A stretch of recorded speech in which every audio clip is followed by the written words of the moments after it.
தமிழ் நீதிபதிக்கு இழைக்கப்பட்ட அநீதி புரியாத புதிரானது. நீதித்துறை வாழ்வு தாமதமான நீதி மறுக்கப்பட்ட நீதிக்கு சமம்.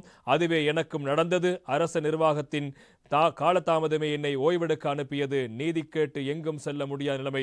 மேல் நீதிமன்ற முன்னாள் நீதிபதி இளஞ்செழியன் ஆதங்கம் என்பதாக அந்த செய்திக்கு தமிழன் பத்திரிகை பிரதான தலைப்பெற்றுவதை நாங்கள் காணக்கூடியதாக இருக்கிறது.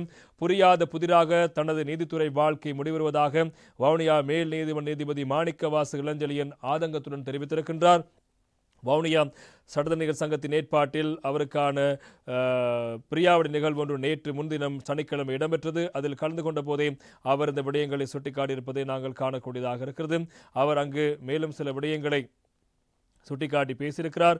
எனவே அவர் பல விடயங்களை முதல் நியமனம் வவுனியா நீதிமன்றம், வவுனியால் மேல் நீதிமன்றம் அமைப்பதற்கான செயற்பாடு ஈடுபட்ட நீதிச்சேவை ஆணைக்குழு 40 நாட்கள் நியமிக்கப்பட்டு அதன் பின்னர் மன்னார் மாவட்ட நீதிமன்றமாக செயற்பட்டிருப்பதாக அவருடைய அந்த வாழ்க்கை வரலாற்றில் அவர் விடுந்த விடயங்கள் தொடர்பாக அவர் சொல்லியிருக்கிறார். எனவே இந்த காலத்தின் சோதனை முடிவு இறுதிப்படுத்தப்படவில்லை எனவும் கூறுகிறார்கள். இறுதிப்படுத்தப்பட்டிருக்கிறதும் கூறுகிறார்கள். 28 ஆண்டுகள் கடமை புரிந்தேன், புரியாத புதிதாக நீதித்துறை வாழ்க்கை முடிவுறுகிறது. இது வேதனையா, சோதனையா, சாதனையா எதுவும் புரியவில்லை. அனைத்துமே நல்லதுக்கே என மனதை திருப்திப்படுத்திக் கொள்ள முடியவில்லை. ஆனால் இன்று பெருவிழாவை வவுனியா சட்டத்தரணி சங்கம் ஒழுங்கு செய்யும் வடக்கு கிழக்கு நீதிபதி சட்டத்தரணிகள் இங்கு வருகின்றதையிட்டு உங்கள் நன்றியை உணர்வை மதிக்கிறேன் என்பதாகவும் நீதிபதி அவர்கள் நேற்று தினம் தெரிவித்திருக்கிறார். எனவே இருப்பினும் சந்தோஷமாக பேசுவதற்கு நான் தயார். ஆனால் 2024 மே மாதம் 13ஆம் தேதி மேன்முறை நீதிபதியாக நான் நியமிக்கப்பட்டிருக்க வேண்டும்.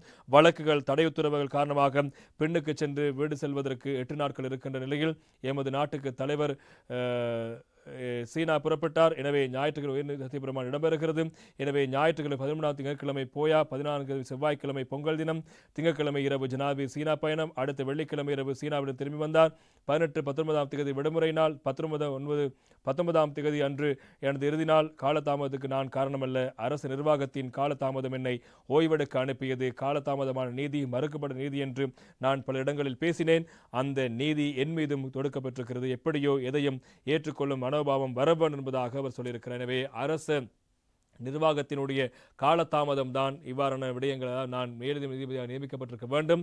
ஆனால் என்னுடைய அந்த பதவி நியமனம் தொடர்பான விடய தாமதத்துக்கு அரசு நிர்வாகத்தினுடைய தாமதம் மிகப்பெரிய பொறுப்பை ஏற்க வேண்டும் என்பதாக சொல்லியிருக்கிறார். எனவே இந்த அரசாங்கம் கூறுகின்ற விடயங்கள் சாதாரண பொதுமக்கள் சென்று ஒரு விடயத்தை முன்னெடுக்க வேண்டும் என்றாலும் அதற்கும் இந்த அரசு நிறுவனத்தினுடைய தாமதங்கள் மிகப்பெரிய பிரச்சனையாக மாறியிருக்கிறது. தாமதத்தை நாங்கள் இல்லாதொழிக்க வேண்டும் என்பதாக அவர் சொல்லியிருந்தார்.